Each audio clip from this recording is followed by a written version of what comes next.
Dear student, 11th class का ये दूसरा लेक्चर, पहले चैप्टर का मैंने कुछ लेक्चर नोट्स आपको भेजा था और बोला था कि उसको अच्छे से पढ़िएगा, उसका नोट्स बनाइएगा। पहला चैप्टर था वस्तु विनिमय प्रणाली, जो पिछले लेक्चर में मैंने आपको बताया था कि वस्तु विनिमय प्रणाली किसे कहते हैं, विनिमय किसे कहते हैं, वस्तु विनिमय प्रणाली की आवश्यक शर्तें क्या हैं, इन सब के बारे में हमने आपको पिछले लेक्चर में बताया था। आज हम आगे इसी चैप्टर में जानेंगे कि वस्तु विनिमय प्रणाली की कठिनाइयाँ कौन कौन सी हैं। दूसरा क्वेश्चन, मुद्रा ने वस्तु विनिमय प्रणाली की कठिनाइयों को कैसे दूर कर दिया। तो पहला क्वेश्चन, वस्तु विनिमय प्रणाली की कठिनाइयाँ। वस्तु विनिमय प्रणाली की निम्नलिखित कठिनाइयाँ हैं। सबसे पहला, दोहरे संयोग का अभाव। वस्तु विनिमय प्रणाली की ये सर्वप्रथम पहली कठिनाई है, दोहरे संयोग का अभाव। ये दोहरे संयोग का अभाव क्या होता है? विनिमय यानी वस्तु विनिमय तभी संभव हो सकता है जब दो पक्षों का होना अति आवश्यक है। ये शब्द मैंने आपको बताया था कि जब दो पक्ष होंगे तभी वस्तु विनिमय संभव है, दो पक्ष नहीं होंगे तब वस्तु विनिमय संभव नहीं है। दोहरे संयोग का होना अति आवश्यक है, मतलब अगर किसी व्यक्ति के पास गेहूं है और उसे चावल चाहिए तो उसे ऐसे व्यक्ति की तलाश करनी पड़ेगी जिसके पास चावल हो और उसे गेहूं चाहिए।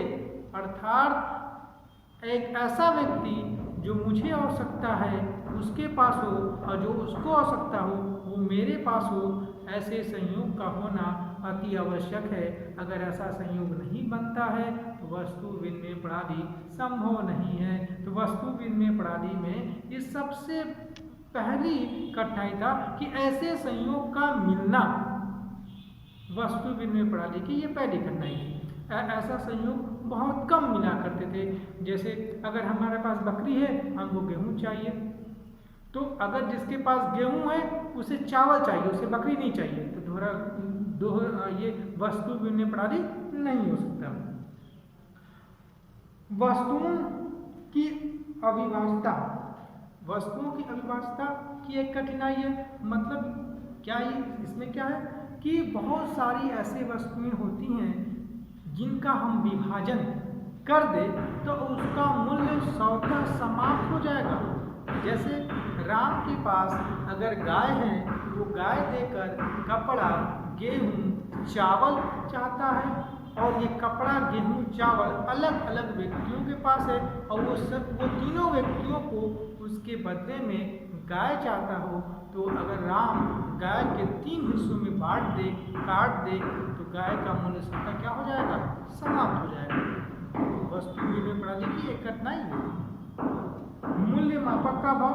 वस्तु विनिमय प्रणाली की तीसरी कठिनाई क्या थी? मूल्य मापक का अभाव। मूल्य मापक का अभाव क्या? कि वस्तु विनिमय प्रणाली में हम सही मूल्य का मापक नहीं कर पाते थे।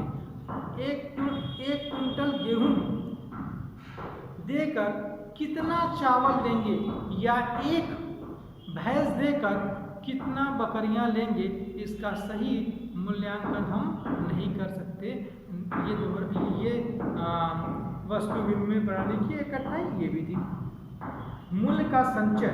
मूल्य का संचय का मतलब क्या होता है? संचय का मतलब क्या होता है कि वस्तु विनिमय प्रणाली में जो भी हमारी वस्तुएं थी वो शीघ्र नाशवान हुआ करती थी।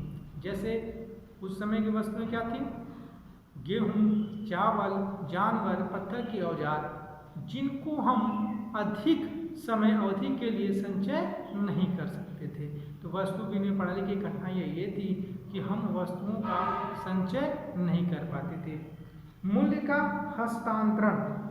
मूल्य का हस्तांतरण भी वस्तु विनिमय प्रणाली की एक कठिनाई है। मूल्य के हस्तांतरण से तात्पर्य क्या है? अगर कोई व्यक्ति एक स्थान से दूसरे स्थान को जाता है तो वहाँ पर उस व्यक्ति की मकान, उस व्यक्ति का बागीचा, उस व्यक्ति का घर, उस व्यक्ति का ज़मीन, खेत, ये सारी चीज़ें वो उस स्थान से दूसरे स्थान तक नहीं ले जा सकता, वहीं उसको छोड़नी पड़ती थी। ये वस्तु विनिमय प्रणाली की कठिनाई ये भी था। सेवाओं के विनिमय की कठिनाई। सेवाओं के विनिमय में कठिनाई, इससे क्या तात्पर्य है? बहुत सारी ऐसी सेवा हुआ करती थी जिनके बदले, सेवा के बदले हम सेवा नहीं दे पाते थे। जैसे उस समय के जो डॉक्टर थे, जो दवा वगैरह दिया करते थे, या जो सर्विस प्रोवाइड किया करते थे, उनके सेवा के बदले में हम क्या चीज़ दें, ये माप तोल करना बहुत ही क्या था, कठिन था। तो ये 6 पॉइंट है वस्तु विनिमय प्रणाली की कठिनाइयों में। अगले क्वेश्चन में हम जानेंगे कि मुद्रा ने वस्तु विनिमय प्रणाली की कठिनाइयों को कैसे दूर कर दिया। तो मुद्रा ने वस्तु विनिमय प्रणाली को कठिनाइयों को कैसे दूर कर दिया, उसको जानने से पहले हम थोड़ा सा यहाँ पे आपको बता दें, क्योंकि अगले चैप्टर में ये मैं फिर आपको विस्तृत रूप से बताऊंगा कि मुद्रा होता क्या है, क्योंकि ये यहाँ पर ये चैप्टर खत्म हो रहा है इस क्वेश्चन से।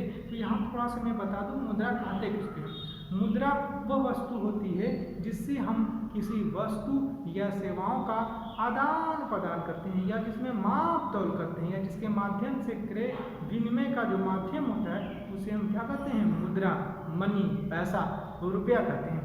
तो मुद्रा, मनी, पैसा और रुपया ने वस्तु विनिमय कठिनाइयों को पूर्णतः समाप्त कर दिया।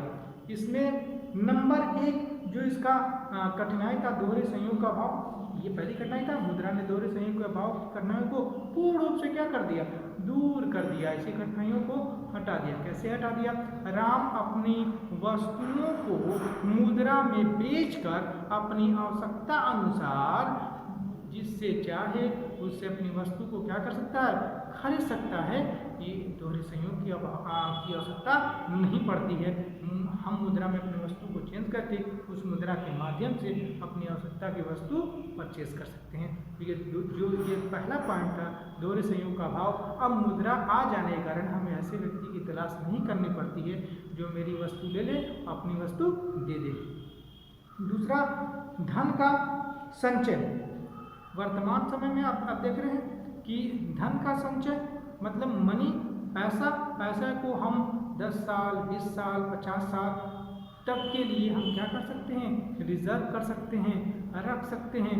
वो ना तो गड़ने वाला है, ना तो सड़ने वाला है। हम बैंक के माध्यम से या बहुत सारे स्कीम है उसमें पैसा डालकर हम फ्यूचर के लिए क्या कर सकते हैं, सेव कर सकते हैं। वस्तु विनिमय प्रणाली की एक कठिनाई ये थी कि हम मुद्रा को या धन को संचय नहीं कर सकते थे फ्यूचर के लिए। जब मुद्रा आया तो मुद्रा ने इनकी कठिनाइयों को पूर्णतः क्या कर दिया, समाप्त कर दिया। वर्तमान समय में प्रत्येक नागरिक अपनी बचत का कुछ हिस्सा फ्यूचर के लिए क्या करता है, बचा के रखता है, धन का संचय करता है। ये मुद्रा के कारण ही संभव हुआ है। अगर मुद्रा न होता तो हम संचय नहीं कर पाते।